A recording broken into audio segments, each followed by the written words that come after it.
Hey nerds, welcome to our Play or Pass series. I'm your host Joe Tweeton, and each week we pull out new titles from the Xbox Game Pass vault, take them for a spin, and give you our first impressions on said title. And at the end of every video, I leave you with a stamp of Play or Pass. Guys, welcome to Night Call. It's described as a non-linear, narrative-driven noir investigation game. You're no detective, but you do have a gift. Around you, people feel more at ease. They talk, they share their thoughts, their emotions, their stories. Guys, I am very intrigued and curious about this. I love detective stories and I love a good noir theme. So you know the drill.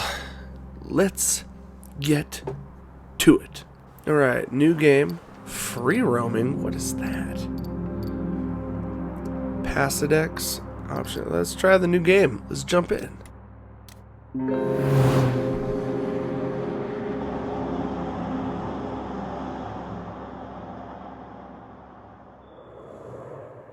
Choose the investigation. Oh snap.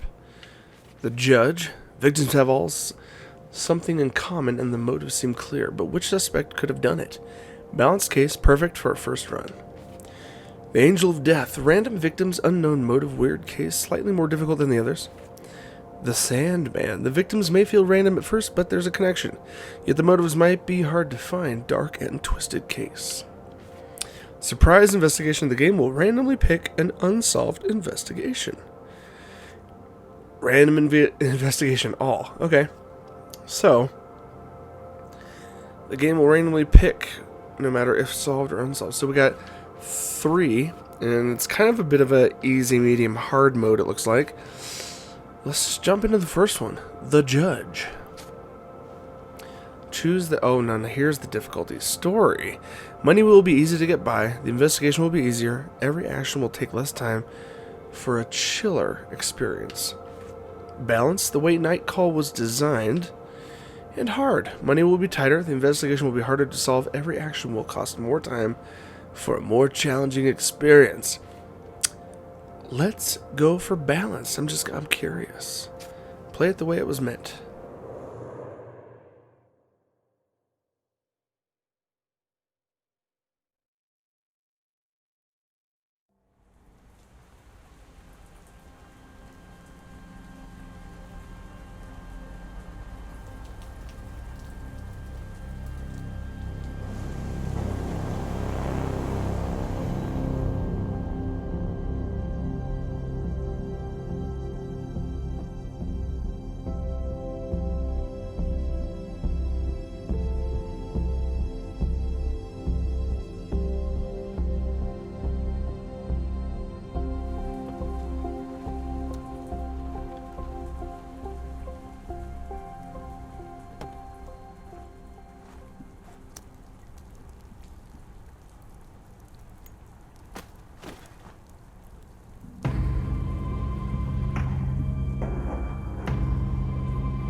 Doctor. Here? Sir, can hear me? Or do I need to speak up? Oh, nice. Multiple choice. Alright. Yes, speak up. Is this okay with you? Is my voice loud enough? She takes a deep breath. Sir, you just spent 2 weeks in a coma. The word bounces around your head. You need a moment to understand its meaning. Coma? The word scratches along your throat. Yes, you were the victim of an assault. The word resonates in your head. Victim. You are aware a serial killer is currently on the loose in Paris. You feel the contents of your stomach crawling up your throat. The judge, as the police call the killer, assaulted you. The bullet touched your liver, and in most circumstances, it would have been fatal. We chose to put you in an induced... Her voice becomes more distant, fades. You taste bile at the back of your mouth. Your head is burning. You hear a whistle in one ear. Your fingers move to your wound. Underneath the bandages, you can feel hard skin. It is incredibly painful. Did they... I'm sorry? Did they catch the judge? No. What about my passenger? He was dead before you even got out of your cab. The doctor is silent for a second, a very awkward second. She hesitates. The police would like to see you as soon as possible to ask you some questions. After all, you're the only one who's survived the judge. Noise in the hallway attracts your attention. You try to turn your head, to no avail. You need to rest. She leaves the room. Her voice resonates in the hallway. I don't care he's the only witness. He's... Another female voice joins in. A strong, authoritarian voice. You can't clearly make out what she's saying. A strange feeling washes over you. It's not pain, not fatigue. Some odd combination of the two. Before being in this hospital room, you'd never realized that anger was made up of a combination of pain and exhaustion. Anger. A feeling you know all too well. Days go by, and a month later...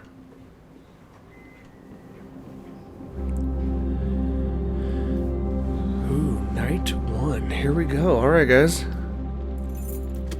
Well, look. I've got a bit of a problem. A real problem, that is. You have a pounding headache. It's your first night behind the wheel since the attack. Are you listening to me? You catch your boss's eye in the rearview mirror. I will say nothing this time. He's watching you closely, trying to make out what's going on in your head. You know I'm worried about you, don't you? I know.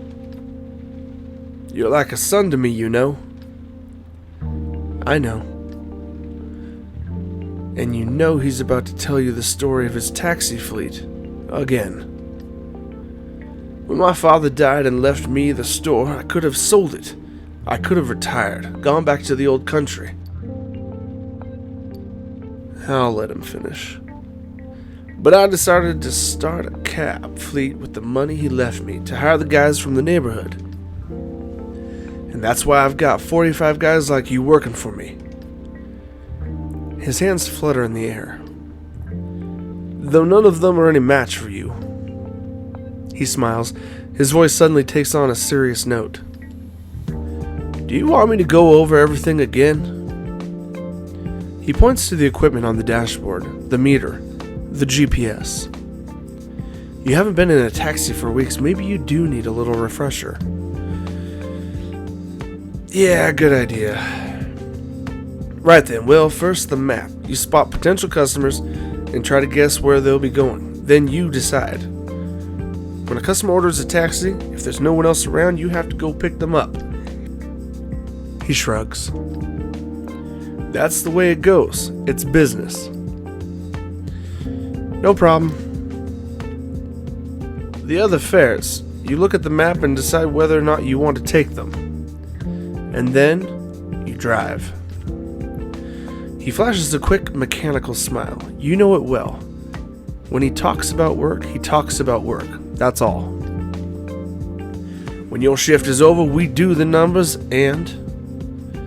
His voice trails off, as if searching for the right words. And that's all. It's pretty simple. There's no reason why you can't do it.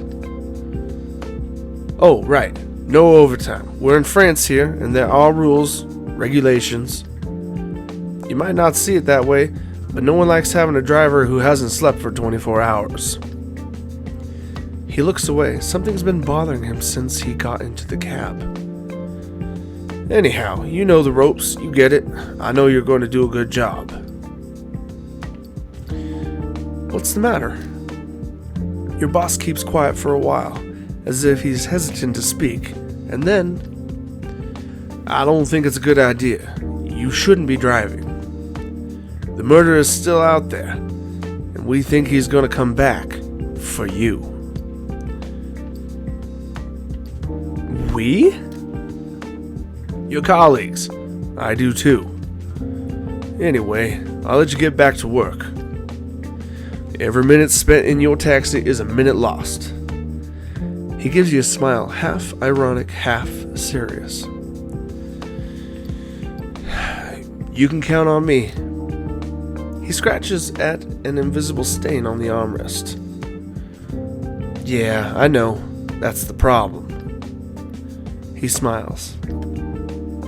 Your boss opens the door and exits the cab. You watch him cross the street and enter the fleet garage. A couple of colleagues are milling about. Taxis are coming and going. They all ignore you, consciously or unconsciously. You are branded. You sit there a moment, then turn the key in the ignition. The hum of the engine sends a tingle down your spine. It's impossible to describe how you missed that feeling. It's back to the night shift, back to life. Despite the attack. Despite it all.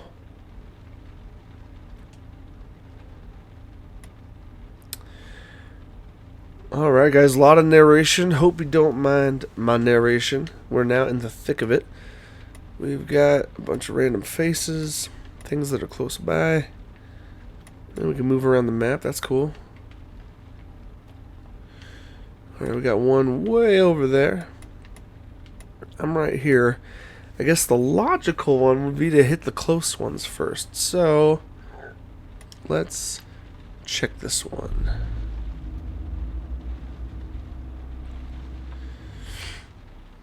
Carolina Jaru. I need to talk to you. 6 kilometers, 20 in fare. I will accept. Let's see what happens.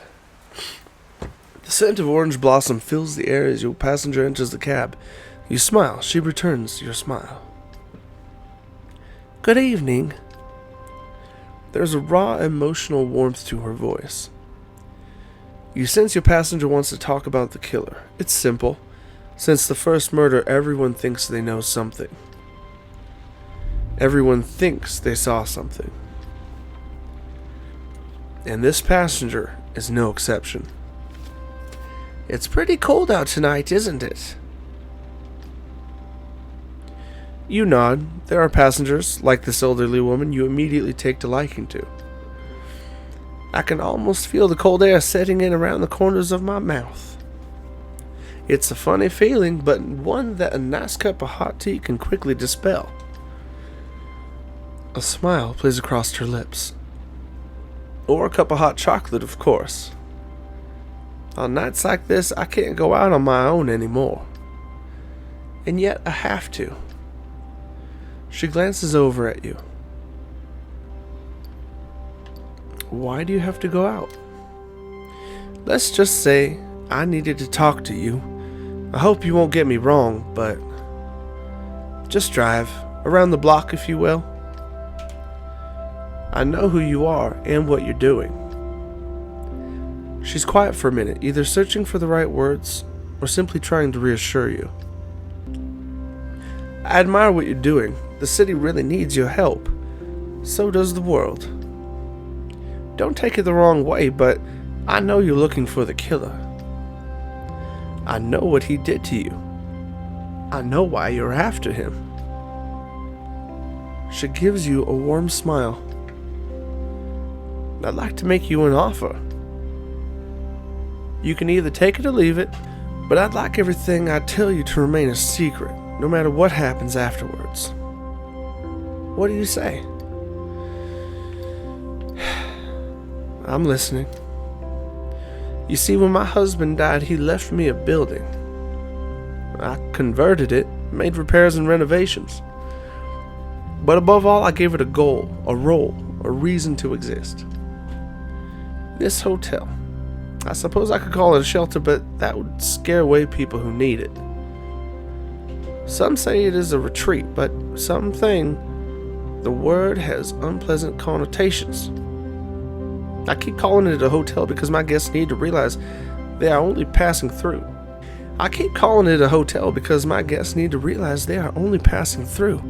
That their real life is out there waiting for them. Her eyes meet yours. There's more to the kind grandmother in the backseat of your cab than meets the eye.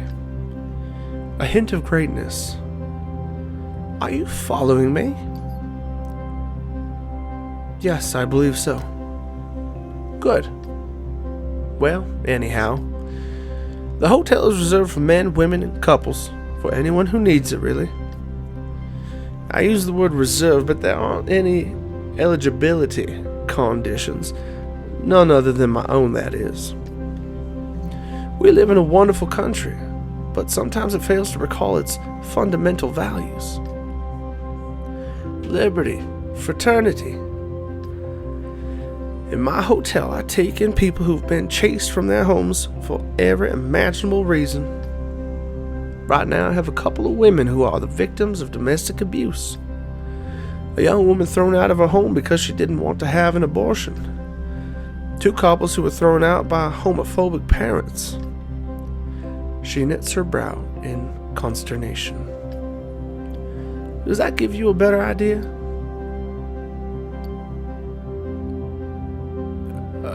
Is it free? People pay whatever they can afford. She gives you a smile. I don't do it for the money. I'm not interested in that, you know. Her forehead creases. Helping people. These people in trouble. I welcome them. I listen to them. I give them a moment's peace. Some spend a single night. Others stay for a month. Most of my guests don't stay long. They leave as soon as they're back on their feet. As soon as they have found housing. As soon as they work out whatever caused them to leave home in the first place.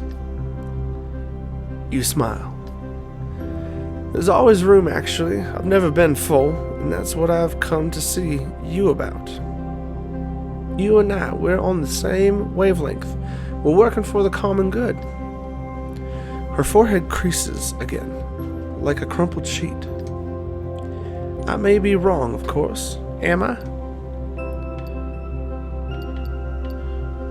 Shake your head no. Good. Here are my rules, or requests if you'd rather. Rule number 1, you can mention my place to anyone you think may be in need of help. Once you drop them off, I ask them in, I talk to them, and I take care of them. You're free to go. You don't need to worry about me. I have my own security staff. Your passenger gives her arm a pat, as if she had a holster under her shirt. Your gaze locks with hers. She flashes you a meaningful smile, as if you were in the know. Rule number 2, if someone specifically asks you to bring them to my place, don't do it. Some of my guests are being pursued, hunted, and it would be a shame to let the wolf into the sheepfold. A bright smile from the back seat. You can feel her warmth, the scent of your passenger's perfume, orange blossom, simple and suggestive, hangs in the air. A pause. She's watching you intently. You pull over to the spot where you picked her up. Now, I'm going to ask you once and for all, do you want to help me? A simple yes or no will do. If it's a no, well then, I'll have to find someone else. I have a question. No questions asked. I've told you everything you need to know. Take it or leave it. She smiles at you. So, what do you say? Sure, I'll help you out. I don't know what it means, but we'll say yes. A smile lights up your passenger's face. Here's my card. She hands you the money for her fare along with her business card. You and I, we're gonna do great things together. I can feel it. She exits the cab, a little squeal escaping her as the cold strikes her full force. Good night. Try to stay warm. She vanishes down a nearby side street. You sit there for a moment, business card in hand. As you start the cab, a slow smile spreads over your face. Well, I made my money for that one. Profit 30. Oh, okay. She left a tip. Interesting storytelling. Well, guys, I may consider doing a full playthrough because this game doesn't seem too extensive or long, but this is just a first look, a quick little check out here, looking at some of these. And I'm going to say I find this interesting and enjoyable. Alright, guys. Clearly some interesting twists could be had here, but guys, for now, I'm going to give this a stamp of play. I definitely think it's something worth checking out. A lot of reading, but if you're into a narrative, I definitely think this could be fun. Guys, if you want to see like a full playthrough of this, leave a comment down below, and I will put it on my list of playthrough to-dos, if you will. Anyway, guys, hit subscribe to keep up to date with all our playthroughs, walkthroughs, first looks, podcasts, you name it. And hit that like button. As always, my gaming nerds, I will see you on the other side.